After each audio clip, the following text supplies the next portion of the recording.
It was a Thursday morning, and I was sitting at the kitchen table, sipping my coffee just like I do every day. The sun had barely peeked through the blinds, casting a soft glow on the familiar surroundings of my home. I was lost in my thoughts, running through the routine of the day in my mind, when Tom, my husband of 40 years, walked in with a look I hadn't seen in all our years together. "Marlene," he said, his voice cold, "I think it's time for you to leave." The words hit me like a slap in the face. I blinked, not sure if I'd heard him right. "What do you mean?" I asked, barely finding my voice. But deep down, I knew. The betrayal was real. It was the beginning of the end, and I had no idea just how deep the lies went. Before I tell you what happened next, would you do me a favor? Hit that subscribe button, turn on the little bell, and let me know where you're watching from. It really helps us know where these stories are reaching. I had always thought that, no matter what, Tom and I had a bond that couldn't be broken. But that morning, everything changed. The man I had shared my life with, raised children with, and built a future alongside was telling me to leave without so much as an explanation. I had spent years supporting him, holding this family together, and now, out of nowhere, he was pulling the rug from under me. What could have driven him to do this? And more importantly, why didn't I see it coming? I didn't know what to say to him. Tom was still standing there, arms crossed, staring at me like he had already made up his mind. It was like I was looking at a stranger, someone I didn't recognize. The man I thought I had known for decades was no longer standing in front of me. The silence between us grew thick and suffocating.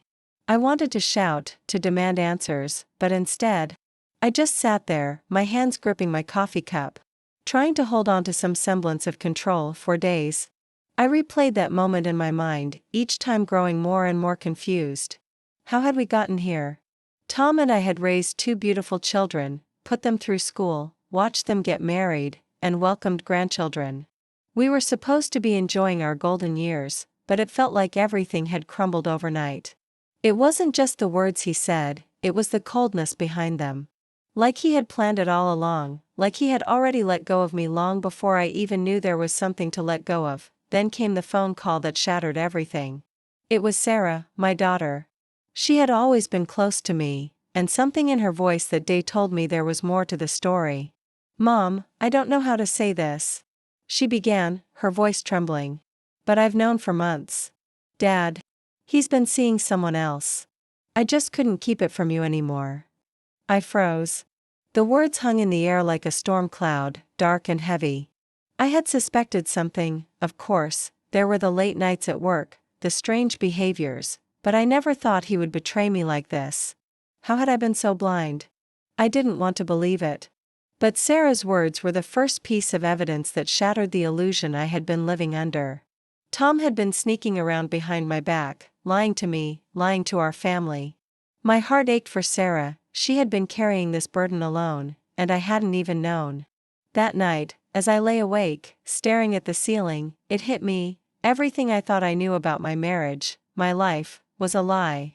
I had trusted him completely, and now, all of it seemed meaningless. But this wasn't over. I couldn't just let him get away with it, not without knowing the full truth. I needed to confront him, to face the reality of what he had done. And I wasn't going to back down.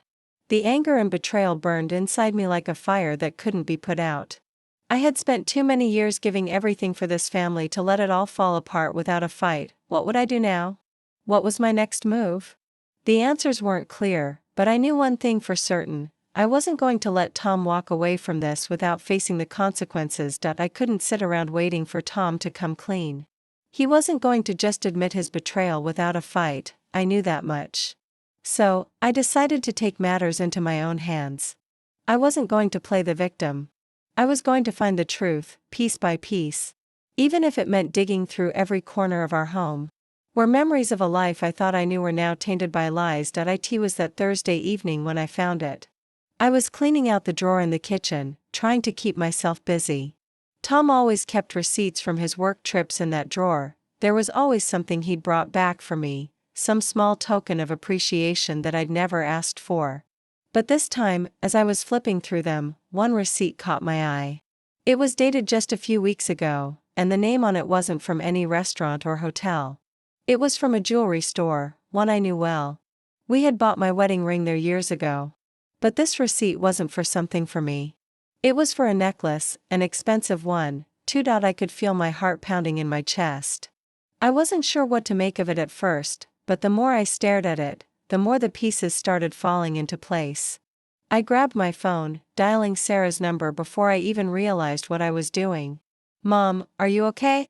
she asked as soon as she picked up, her voice already soft, as if she knew this was coming. "I need to know everything," I said, my voice barely a whisper.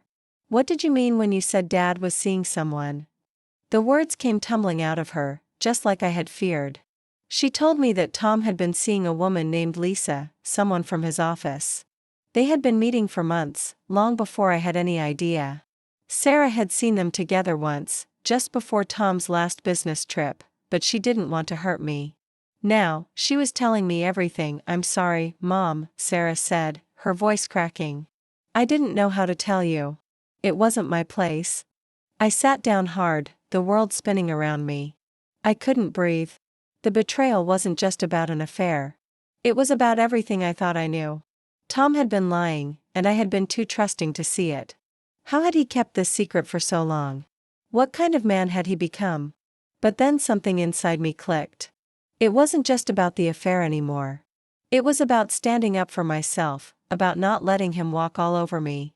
I wasn't going to let him destroy the life I had built, not without a fight. That night, I went into our bedroom and stood in front of the mirror, staring at my reflection. I didn't recognize the woman I saw there.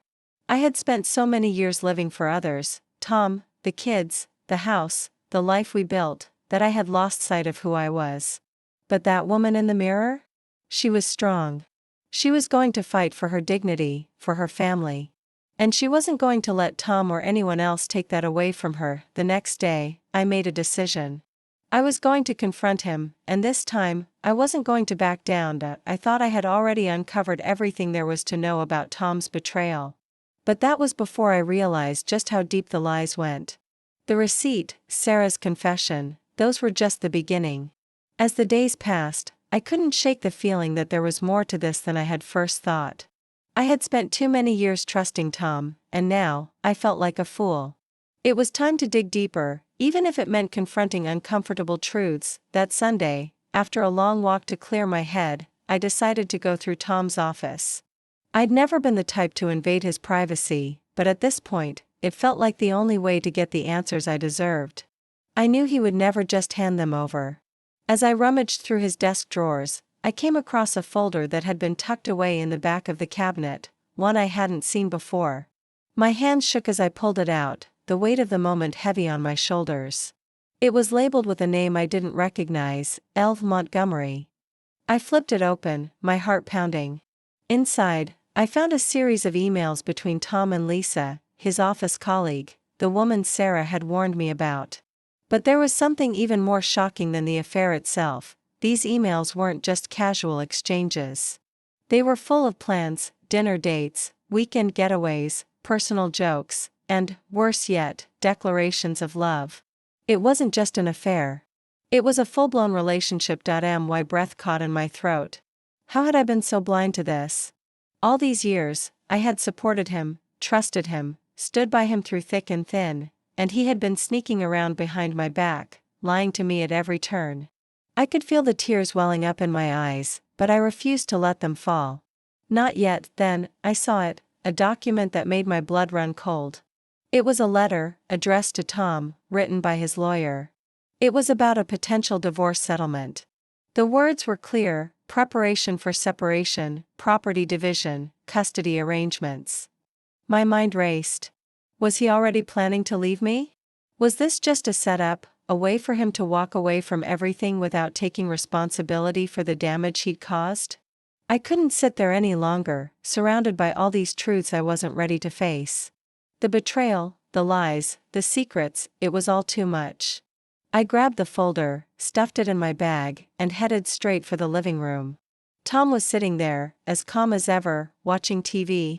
Completely unaware of the storm that was about to hit him. I could feel my heart hammering in my chest as I walked up to him, the weight of the folder heavy in my hands. He didn't even look at me as I stood there, frozen for a moment, just staring at him. I wanted to scream at him, demand answers, but instead, I spoke softly, the words thick with emotion. I know about Lisa. I know about everything. Tom finally turned his head, his face pale. Marlene, please, he started, but I didn't let him finish. No, I interrupted, my voice growing steadier. You don't get to explain yourself. Not this time. I threw the folder on the coffee table, watching as he scrambled to pick it up, but I didn't care. The damage had been done. He looked at me, his eyes pleading, but I was done. I wasn't the woman who would sit quietly anymore, swallowing his lies. I wasn't the woman who would let him continue destroying me. You've been lying to me for months, Tom. And now, you're going to fix it. You're going to tell me everything. He hesitated, his face racked with guilt, but the truth was out now, and there was no turning back. I stood my ground, the anger in me boiling over, but also something else, a sense of power. I wasn't helpless anymore. I had the truth in my hands, and for the first time in a long while, I felt like I had control over my life. The silence that followed Tom's admission felt suffocating. He sat there, struggling for words, his face a mask of guilt, but I wasn't ready to listen to his excuses. Not anymore.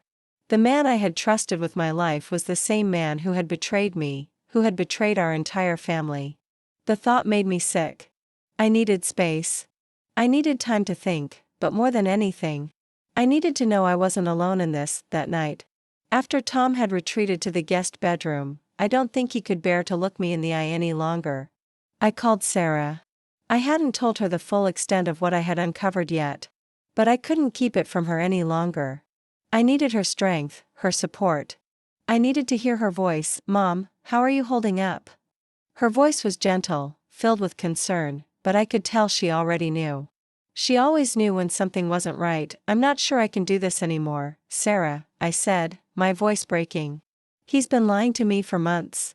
I feel like I don't even know who he is anymore. There was a long pause on the other end of the line, and then Sarah's voice came back, steady and calm. Mom, I've known for a while now. I just didn't want to hurt you, and I didn't know how to tell you. The words were like a punch to the gut. Sarah had known? I couldn't fathom the weight she had been carrying. I'm sorry I didn't say anything sooner. But you're not alone in this, Mom. You've got me. And you've got Dad too. Dad. My son, Matt, had always been a little more withdrawn. Quieter than Sarah, but I could hear in Sarah's words that he had been in the loop as well. They hadn't kept this from me to hurt me, they had kept it from me because they were trying to protect me. They had seen the cracks in our marriage long before I had, but they hadn't known how to make me see it. Now, they were ready to help me pick up the pieces. I sank into the couch, my hands shaking as I held the phone to my ear. I don't know what to do, Sarah, I whispered. How do I move forward from this? You move forward with us, she said, her voice filled with quiet resolve. Dad may have betrayed you, but we won't. We're family, and we stick together. We'll get through this. I wiped away a tear that had slipped down my cheek. The reality of it all was still overwhelming, but hearing Sarah's words made me realize that I wasn't alone in this fight. I had a family, and we were stronger than Tom's lies. The next day, as I sat in the kitchen, still reeling from everything I had discovered, there was a knock at the door. I didn't have to guess who it was. Sarah and Matt stood there, looking at me with warm, understanding eyes. Sarah held a grocery bag in her hands, her way of showing up, ready to support me in whatever way I needed. Matt, ever the quiet one, stepped forward and pulled me into a hug. For the first time in days, I allowed myself to feel a glimmer of peace. We're here, Mom, Matt said softly. Whatever you need, we've got your back. The tears came, then, but this time, they weren't from pain. They were tears of relief, of gratitude. I hadn't lost everything. I still had them. And that, more than anything, gave me the strength to keep going. The road ahead was going to be hard. But with my children by my side, I knew I could face whatever came next. I stood tall, my resolve slowly building. I had spent too many years being silent, accepting Tom's version of reality. It was time to take back control. Not just of my marriage, but of my life. The family that stood by me was the family that mattered. The rest of it? It was just noise. I looked at Sarah and Matt, and for the first time in what felt like forever, I felt the weight lift off my shoulders. We weren't going to let Tom's actions define us. We were going to rise above it. The house felt emptier that evening. The once cozy, familiar walls now seemed to echo with a coldness that I hadn't noticed before. It was as if the very foundation of our life together had cracked, and I was standing in the rubble, unsure of what to do next. Tom was still in the guest bedroom, keeping his distance, as if that would somehow make up for the lies he'd told me. But it didn't. I stood in the kitchen, staring at the coffee maker, feeling the weight of everything pressing down on me. The silence felt like a threat. I knew it was time to face him. The truth was out there, and the longer we avoided talking about it, the more it would destroy everything. So, I made my decision. I wasn't going to wait for him to come to me. I was going to confront him, on my terms, and I wasn't going to back down. I walked to the guest bedroom door and knocked lightly. "Tom?" My voice was steady, but inside, my heart was racing. I hadn't felt this nervous in years, but there was no turning back now. There was a long pause, and then I heard him call out. "Yeah?" His voice sounded small, almost hesitant, and that only fueled the fire inside me. This wasn't just about the affair anymore. This was about reclaiming my power. About confronting him with the reality of his actions and demanding the truth. Not the half-hearted apologies and excuses he was so good at making. "I need to talk to you," I said. My voice unwavering. He opened the door slowly, looking worn out, like he hadn't slept in days. His eyes were bloodshot, and his face was lined with the kind of guilt that only comes from years of deception. But I wasn't interested in his regret anymore. I was interested in the truth, and I wasn't leaving until I had it. Tom stepped back, gesturing for me to come inside. I walked in, standing in front of him, arms crossed, determined. "What happened, Tom?" I asked, my voice sharp. "How did we get here?" He opened his mouth, but no words came out at first. I could see him struggling, trying to find a way to explain himself, but I wasn't going to make it easy for him. "Don't try to explain," I said, cutting him off. "Just tell me the truth. Everything. I deserve that much." For a moment, he just stood there, staring at the floor, and I thought maybe he wasn't going to say anything. But then, his voice cracked. "I didn't want this. I didn't want to hurt you, Marlene. I got caught up in something. It wasn't supposed to go this far, but it did. I wasn't thinking." I could feel the anger rising inside me, the injustice of it all. "You weren't thinking? For months? Tom, you've been lying to me for months. You've been lying to our kids, to our family. And you didn't think?"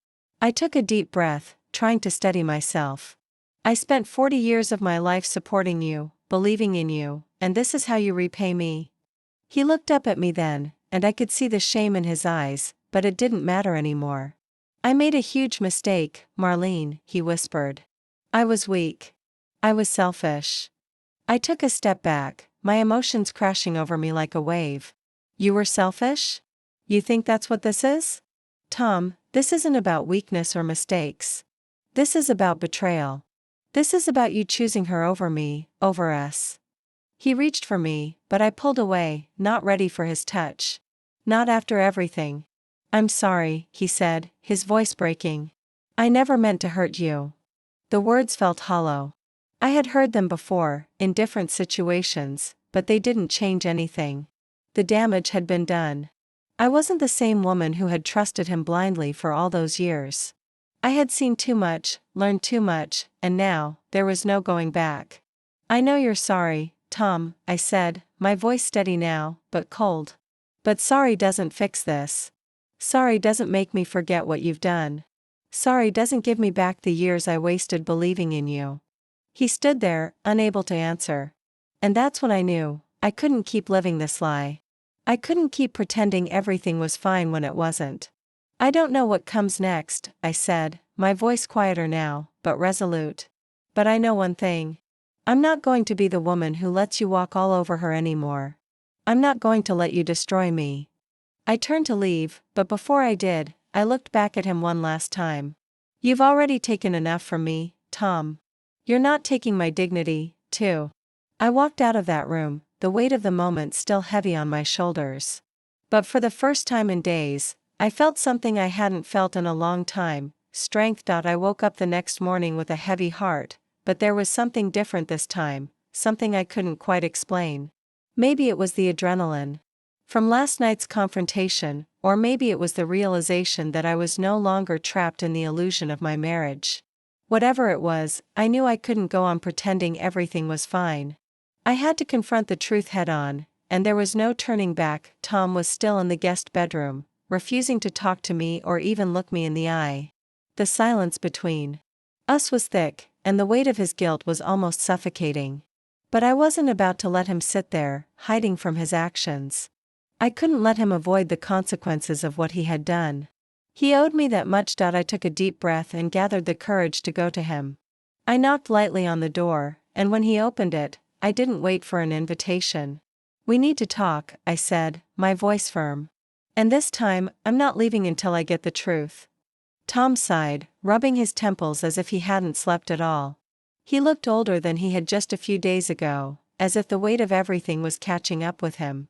"Marlene, I don't know what you want me to say," he muttered, avoiding my gaze. "I already told you I was sorry." "Sorry isn't enough, Tom. I need to know why." "Why her? Why now? What happened to us?" I could feel the anger rising in my chest again, but I held it back. This wasn't about me getting revenge, it was about getting closure, about understanding how he could tear apart everything we had built. He hesitated before speaking, his voice low and hesitant. "I don't know how it happened. I didn't plan it.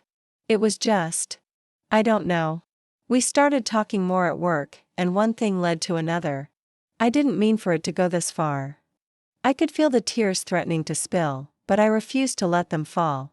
"But it did go that far, Tom. You've been lying to me for months. You've been sneaking around, betraying me and our family. And for what? A fling?" My words hit him like a slap, but I didn't care anymore. I needed him to feel the full weight of what he had done. His eyes darted around the room, looking for something to focus on, anything to avoid my gaze. "It wasn't just a fling, Marlene," he said quietly. "I thought I could leave it behind, but it got complicated. I was confused. I never stopped loving you, I swear." I couldn't listen to him anymore. The excuses were endless, and none of them mattered. I had already made up my mind. I wasn't going to let him keep doing this to me. "No more excuses, Tom," I said, cutting him off. "I'm done with the lies. I'm done with this marriage, and I'm done with you." The words tasted like fire in my mouth. For so long, I had held on, hoping things would get better, hoping he would change. But this was it. I couldn't keep pretending. "I want you to leave," I said, my voice shaking, but resolute. "I need space. I need to figure out what comes next for me, for us, for the kids. But I'm not going to keep living this lie." He stared at me, his face a mixture of disbelief and regret. "Marlene, please, don't do this. We can work through it. We can go to counseling. I've heard enough, Tom." The words came out more forcefully than I intended, but they felt right. "You've made your choice. And now, I'm making mine. It's over."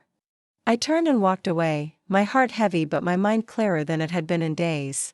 I had never expected to be here, standing on the edge of something so final, but I knew it was the right choice. For so long, I had allowed Tom's actions to define me, to make me feel small, weak. But not anymore. As I walked into the living room, I felt a sense of freedom wash over me, freedom from the lies, from the betrayal. I had faced the truth, and now, for the first time in ages, I could see a future beyond the hurt. The truth had come out. And now, it was up to me to decide how I wanted to move forward. It's strange, really, how quickly the world can change. One moment, you're living in a life you've spent decades building, and the next, it's all gone, shattered by one painful truth. I had never imagined I'd be sitting here, alone, in the house we shared for so many years, contemplating a future without Tom by my side. But here I was, staring at the empty space next to me on the couch, and for the first time in a long time, I didn't feel the weight of his absence as a burden. I felt something lighter, freedom. The days after Tom left were a blur. I spent most of them in a fog, not quite able to believe that everything I had known was slipping through my fingers. But slowly, as the weeks passed, I began to reclaim my life, piece by piece. I started by sorting through old boxes of photos and letters, the remnants of a life that no longer felt like mine. Each photo I picked up seemed like a lie now. They were all memories of a woman who was still naive, still trusting. But that woman didn't exist anymore. I wasn't sure who I was becoming, but for the first time, I wasn't afraid of it. I had spent so many years defining myself by my role as Tom's wife, as the mother of our children. But now, I had to define myself by something else. By who I was at my core. I started taking long walks in the evenings, something I hadn't done in years, just to clear my head. I found comfort in the quiet, in the rhythm of my feet against the pavement, in the world that didn't know me as Tom's wife, but simply as Marlene. It wasn't just about the physical space, it was about emotional space, too. I had spent so long trying to make everyone else happy, trying to keep the peace, that I had lost sight of my own happiness. But now, I had the freedom to make decisions for myself. No more hiding behind Tom's choices or pretending that everything was fine when it wasn't. And then came Sarah, with a surprise visit. She had been my rock throughout this entire ordeal, but seeing her standing at my door with that familiar smile on her face made me realize how much I had missed the simplicity of our relationship. No pretense, no secrets, just mother and daughter. I was thinking we could go for a walk, she said, her voice light. I know things have been rough, but I just want to spend some time with you, Mom. No pressure. I smiled, feeling the warmth in my chest. I'd like that, I replied, my voice steady but soft. The thought of spending time with Sarah, of just being in her company, was a welcome reprieve from the storm that had been raging in my life. As we walked through the neighborhood, chatting about nothing and everything, I realized just how much I had taken for granted. The simple joys, family, laughter, the sound of birds in the trees, these were the things that had always been there, waiting for me to rediscover them. In the wake of Tom's betrayal, I had been so focused on the pain and the loss that I had forgotten how to appreciate the beauty of life itself. It wasn't perfect, and it wasn't easy, but it was mine. And that was enough. By the time we returned home, I felt lighter. I had come to terms with the fact that my marriage was over, but I also knew that my story wasn't over. There was still so much to look forward to, so much I hadn't yet experienced. I wasn't sure where my life would take me next, but for the first time in a long time, I was excited to find out. I was starting a new chapter, one that I would write for myself, without anyone else's influence. And that, I realized, was the greatest gift I could give myself. It's funny how much we take for granted until it's threatened. I had spent so many years thinking my life was about Tom and me, about the house we built, the children we raised, the future we were supposed to have together. But what I realized, especially after everything fell apart, was that my true strength didn't come from him, it came from my family. In the days and weeks that followed, Sarah and Matt were my anchors. They were there in the quiet moments when I needed to talk, and they were there when I just needed someone to sit beside me, no words necessary. I hadn't realized how much I had missed them, how much I had been wrapped up in keeping my marriage together that I had neglected the most important relationships in my life. One evening, as I sat on the porch with Sarah, sipping lemonade and watching the sun dip below the horizon, she turned to me and asked, "Mom, do you think Dad will come back?"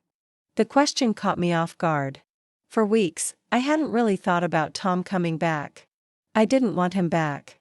But Sarah needed to hear the truth, just like I needed to say it aloud. "No, honey, I don't think he will. And if he does, it won't be because I want him here.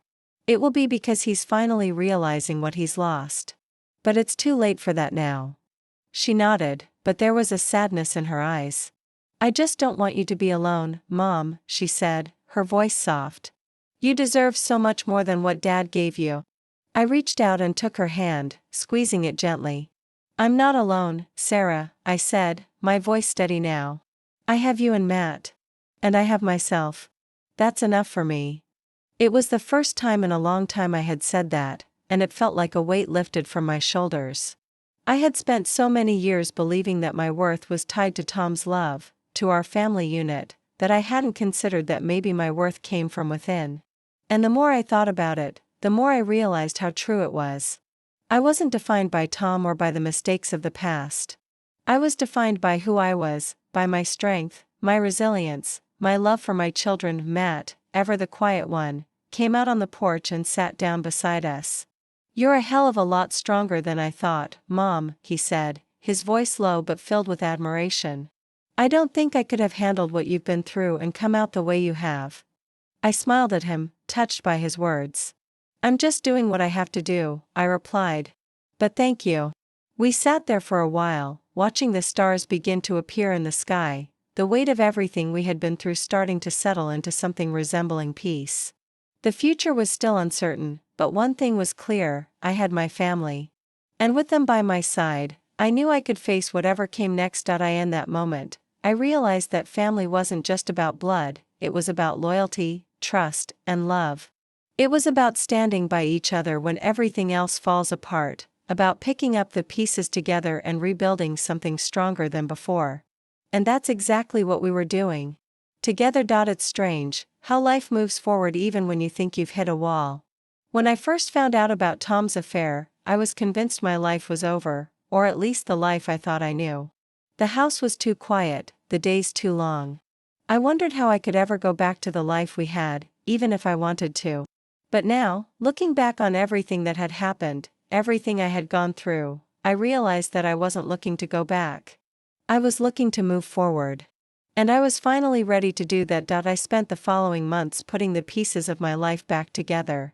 At first, it felt like a slow, painful process, but then something changed. I stopped focusing on what I had lost, and started focusing on what I had left. My children. My health. My independence. My future. It wasn't perfect, but it was mine. It wasn't easy. There were moments when the memories of Tom, the weight of his betrayal, threatened to pull me under. But I didn't let it. I couldn't. Every time I started to doubt myself, I would remind myself that I was not a victim. I was a survivor. And that made all the difference. One afternoon, I found myself sitting with Sarah and Matt in the living room, the three of us just talking about everything and nothing. The air between us felt lighter than it had in months. The tension that had once been so thick was gone. We were a family, and we were whole again, even without Tom. "I think I've been so focused on what I lost. I forgot to see what I still had," I said. Looking between Sarah and Matt, my voice soft but full of emotion. "I've got you too. I've got me. And that's enough." They both smiled at me, and for the first time in a long time, I truly believed it. That was all I needed, but that didn't mean everything was over. Tom still had his consequences to face. It wasn't about revenge, but about justice, about holding him accountable for what he had done. After all, I had spent so many years standing by him, supporting him, believing in him. He had to face the reality of his choices, and I wasn't going to let him get away with leaving me to pick up the pieces of our broken family without doing something about it. I contacted a lawyer. And we began the legal process of divorce. I wasn't doing this out of anger. I was doing it because it was the right thing to do for me, for my peace of mind. I had waited long enough, tried to make it work long enough, and now, it was time to move on. Tom tried to reach out a few times after that, but each time I stood my ground. There was no going back.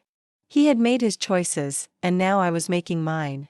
I wasn't angry anymore, just resolute.